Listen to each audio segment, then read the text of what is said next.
papasok ng General Dos medyo masikip, marami ng tao. So pero pagdating doon sa dulo naman, sa bandang gitna maluwag, malaki ang mga kalsada.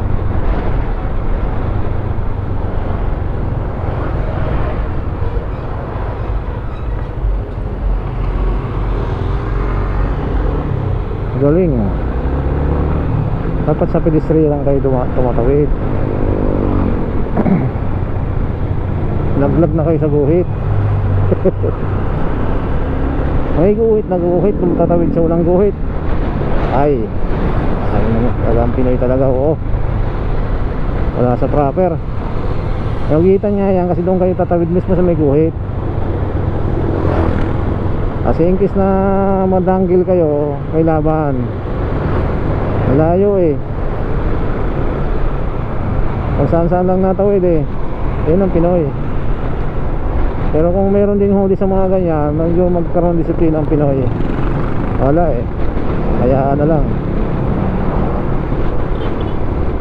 Sa may nakita akong lugar na ganyan eh, disiplinado eh. Dito lang sa atin, nakapasok ako doon, isang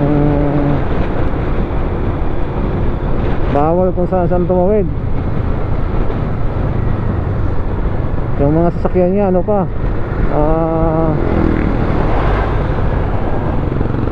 ano bang tawag na, first stop first go. So kaya nito, ang guhit nandito. So pasalubong na pala ako. Bakit ganito ang guhit dito? Kakalito, ang lawak sa kabila. Gawa ng may poste. Ayan o. Tapos yung kabilang kalsada o, hindi hati. Ay siya. Sa kabila 4 lane, dito 2 lane lang oh. Paano nangyari yun?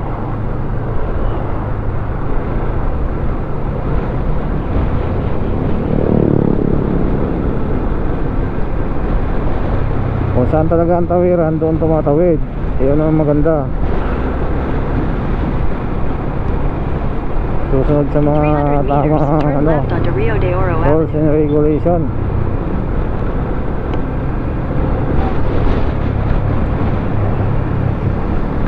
Malayo ang tawiran, lalakarin mo talaga, doon ka tatawid. Ano tayo magagawa? Hindi pwede yung shortcut, bawal. Turn left onto Rio de Oro Avenue. Ay wala akong sticker, Google, hindi ako pwede dyan. Wala akong sticker dyan, bawal. Doon tayo sa kabila, Google, wala akong sticker. Maniwala ka sa akin, babalik tayo. Siguro ko sa'yo. Pasukin mo ako dyan, ay subdivision yan. Walang sticker tayo. Oo. Sige nga. Tumahimik ka nga Google. Hindi mo muna ako tinanong kung may sticker ako. Ay, nag-aaway na naman tayo nito. Bawal dyan ang walang sticker. Ay, siya naman. Dito lang tayo sa service road. Yung shortcut ka na naman eh, bababalikin mo naman ako, di lalo ako nagtagal. Talaga. Pasensya. Diretso lang tayo, makakarating din tayo. Siya pa napapagalitan eh. Joke lang. Okay, malapit na pa tayo guys. Ay, ako'y nagugutom. Saka dito may bili ng munay. Dito ayaw ko nang dumaan. Hindi pa tapos ang kalsada dyan. Traffic yan sa gitna eh, nagbigayan lang eh.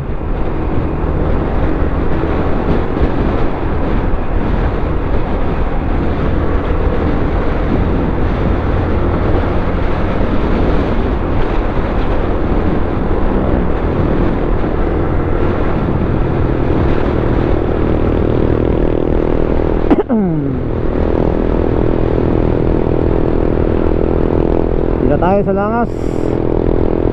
Ibig sabihin malapit na tayo. Langas na eh.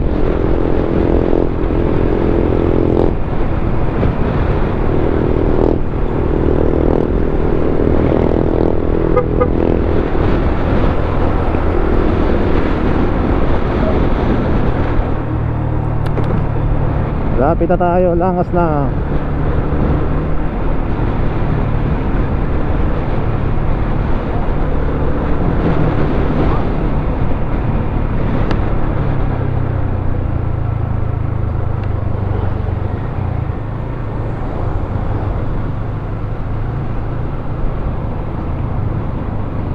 Dito na tayo sa position sa gitna kasi ayan na yung unahan. Hindi na tayo kakaliwa. Oh ha? Oh, ito na yung palatandaan ko, yung sabay yung gasolinahan dito. Gasolinahan saka 7-Eleven. Tapos mayroon daw bilog na bato. Talaga, hindi ko nga makita yung bato dyan eh. Try natin kung nandiyan ang bilog na bato. In 200 meters, sharp left onto Bagon Calzada. Tama, sabi ni Google. Sharp left daw. Sharp ba? Matalas. Matalas sa paliko. Tagalog. Sharp left onto Bagon Calzada. Oo nga. Ito na nga. Talagang balaktot na balaktot na ito. Halos mag-U-turn.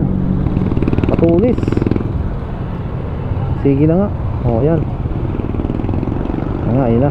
Ito na, punta tayo na. Dito na pa tayo. Continue on Punta tayo Bagon ng Calzada for 2 kilometers. General Dos. Bye-bye na natin ito. Ito yung tulay. Malalim din pala ito. So malabo mapo ang tubig dito. Napakalalim ito.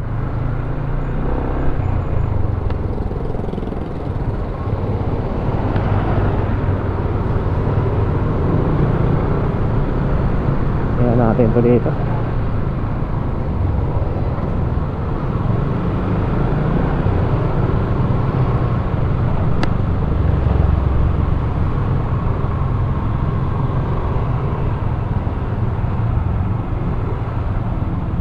Marami ng mga hams dito kasi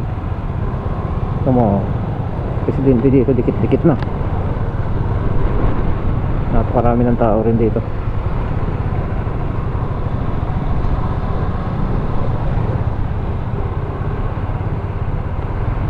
Ano, may bakery dito, baka bili tayo ng monay eh.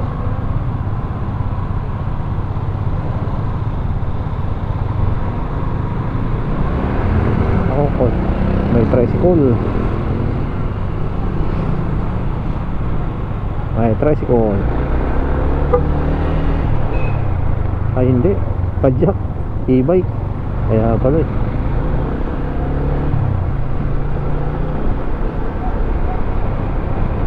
Matagalan nga tayo doon bumuntot. Ay makitid ang kalsada dito eh, kaya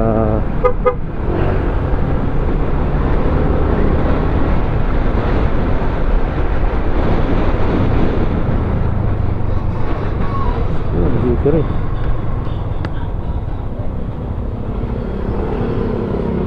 Bibili mga tayo ng tinapay dito sa bakery.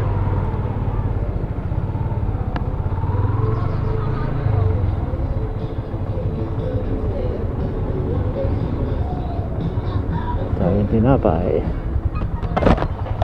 Tasty. Ay wala eh. Walang tinapay.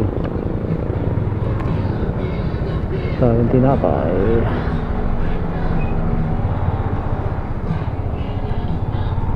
Wala yung monay na hinahanap ko. Dito tayo sa kabila.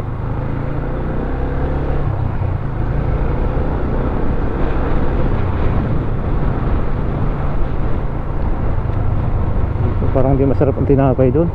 Bahaw na. Sabi ganun. Dami pa rin laman eh.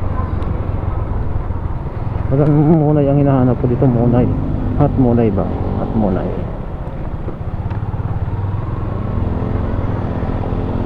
Ngayon tayo doon sa 7-Eleven. Alphamart.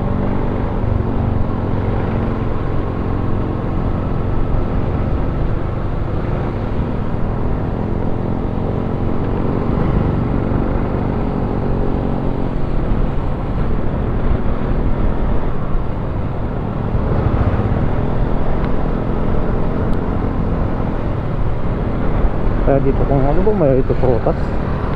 Ito na yung papuntang Gentry, General Dos. Dami saging sa mais. Yun o. Alphamart dito. Walang Alphamart dito sa kabila eh. Tayo dito sa may Alphamart.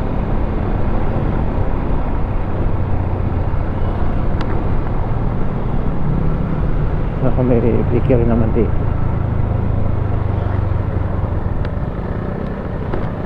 Buko.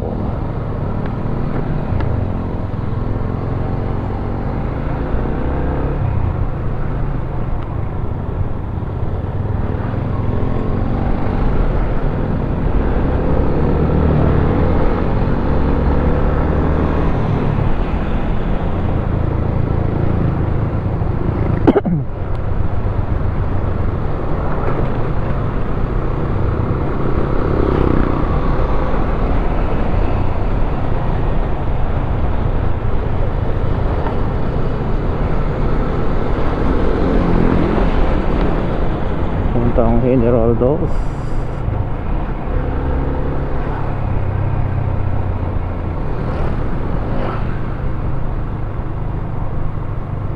Tingin tayo ng ano dyan.